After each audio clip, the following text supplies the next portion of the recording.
अस्सलामुअलैकुम वरहमतुल्लाहि वबरकातुहू।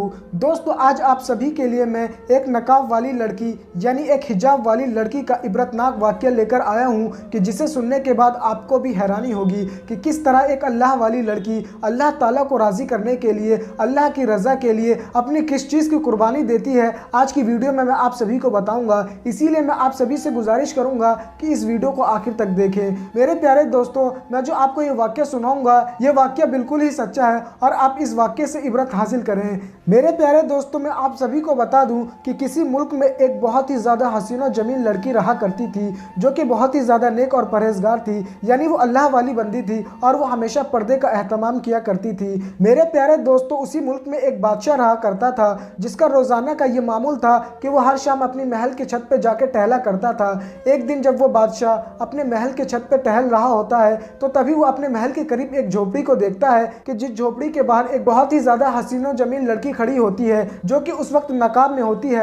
मगर ये बादशाह उस लड़की की आंखों को देख लेता है और उस पर फरेफ्ता हो जाता है, यानी ये बादशाह उस लड़की की मोहब्बत में गिरफ्तार हो जाता है। और फिर ये बादशाह अपने सिपाहियों को बुलवाता है और उनसे ये बात कहता है कि तुम उस लड़की के पास बहुत सारे इनाम कराम लेकर जाओ और उससे कहो कि तुम्हें बादशाह ने बुलाया है। मेरे प्यारे दोस्तों, बादशाह की ये बात सुनकर सारे सिपाही उसी लड़की के झोपड़ी के करीब जाते हैं और उसकी झोपड़ी के बाहर खड़े होकर दस्तक देते हैं। फिर झोपड़ी के अंदर से वो लड़की कहती है कि कौन है। इस बात पर सिपाही कहने लगते हैं कि बादशाह ने आपके लिए बहुत सारा इनाम कराम भेजा है और बादशाह चाहते हैं कि आप उनके पास चलें। जब ये नेक लड़की, जब ये पाक दामन लड़की ये बात सुनती है तो ये समझ जाती है कि बादशाह मुझसे क्या चाहता है। और फिर ये नेक लड़की उन सिपाहियों से कहती है कि मजहब इस्लाम इस चीज़ की जरिए से भी इजाज़त नहीं देता कि कोई लड़की गैर महरम के पास जाए, इसीलिए तुम ये सारा इनाम कराम वापस लेकर जाओ और बादशाह को मना कर दो कि मैं नहीं आऊँगी। मेरे प्यारे दोस्तों, फिर सिपाही बादशाह के पास जाते हैं और सारा हाल बयान कर देते हैं। बादशाह जब ये बात सुनता है तो वो थोड़ा सा गुस्से में आ जाता है और फिर अपने सिपाहियों से कहता है कि पहले तुमने जो इनाम कराम लिया था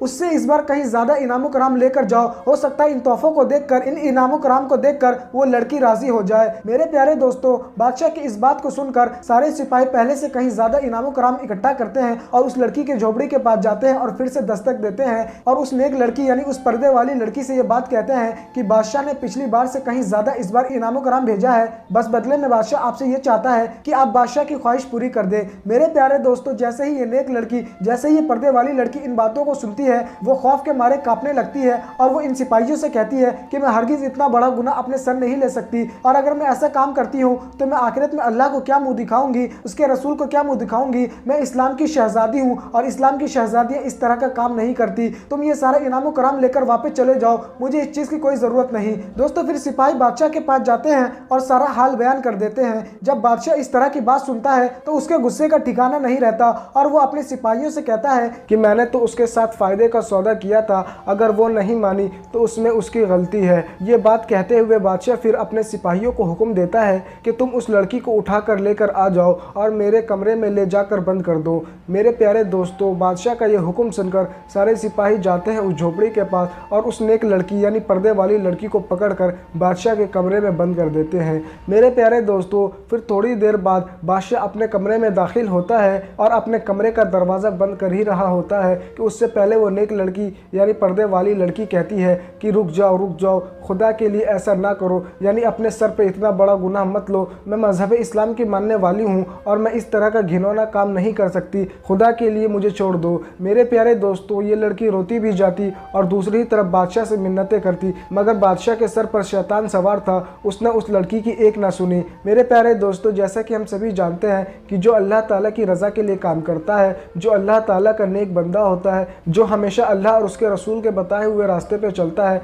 तो ऐसे वक्त में अल्लाह ताला उनकी मदद ज़रूर करता है। मेरे प्यारे दोस्तों, फ़ौरन इस नेक लड़की के जहन में एक ख्याल आता है और ये लड़की इस बादशाह से कहती है कि बादशाह सलामत, आपके सिपाही मुझे जल्दबाजी में महल में उठा कर ले आए हैं, इसीलिए मुझे सजने संवरने का कोई मौका नहीं मिला। अगर आप मुझे एक दिन की इजाज़त दें तो मैं कल आपके पास पूरी तरह तैयार होकर आ जाऊँगी। बादशाह जब उस लड़की की ये बात सुनता है तो बादशाह बहुत ही ज़्यादा खुश होता है और उस नेक लड़की को एक दिन की मोहलत दे देता है। मेरे प्यारे दोस्तों, इधर ये नेक लड़की अल्लाह ताला का शुक्र अदा करते हुए महल से बाहर जाती है और अपने झोपड़ी में चली जाती है। फिर फ़ौरन ये लड़की अपने झोपड़ी में जाकर एक ख़त लिखती है और अपनी दोनों आँखों को निकाल कर एक तश्तरी में रख देती है और उस पर पर्दा डाल देती है। मेरे प्यारे दोस्तों, फिर अगली सुबह इधर बादशाह अपनी कनीज़ को उस लड़की के पास भेजता है कि तुम उस लड़की को मेरे पास लेकर आओ। बादशाह के इस हुक्म पर वो कनीज़ उसी लड़की के पास जाती है और उस लड़की से कहती है कि बादशाह ने तुम्हें बुलाया है, मेरे साथ चलो। मेरे प्यारे दोस्तों, जब वो अल्लाह वाली लड़की उस कनीज़ को देखती है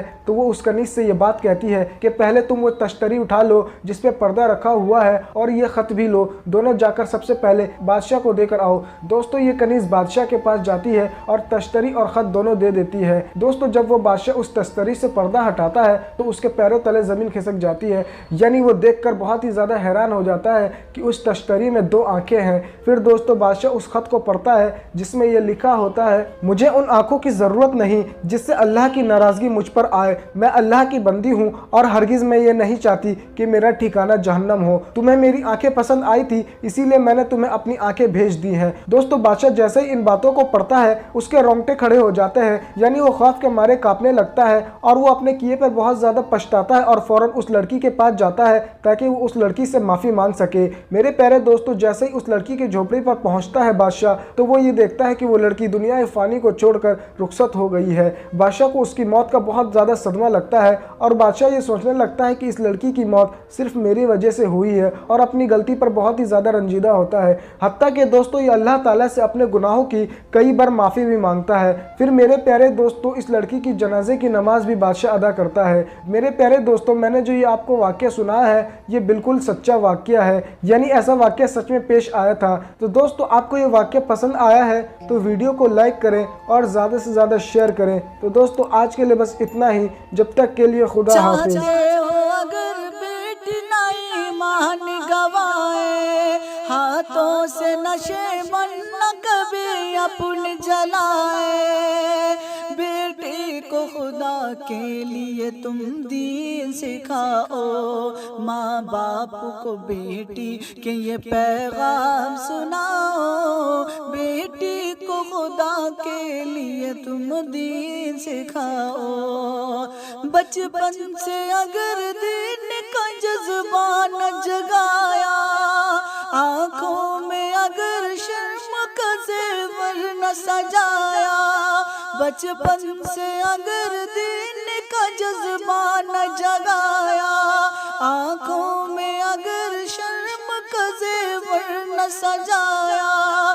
बेटी को अगर सीरत ज़हरा न पढ़ाया, फिर बेटी की ईमान की तुम खैर मनाओ। बेटी को खुदा के लिए तुम दीन सिखाओ। बेटी को खुदा के लिए तुम दीन सिखाओ। तुम शौक से उस स्कूल में बेटी को पढ़ाओ, जिस मसनद मनसब में उसे चाहो बिठाओ।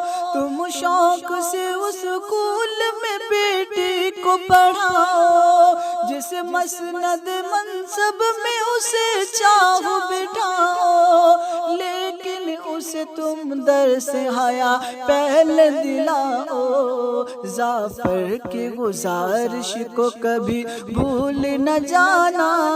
बेटी को खुदा के लिए तुम दीन सिखाना।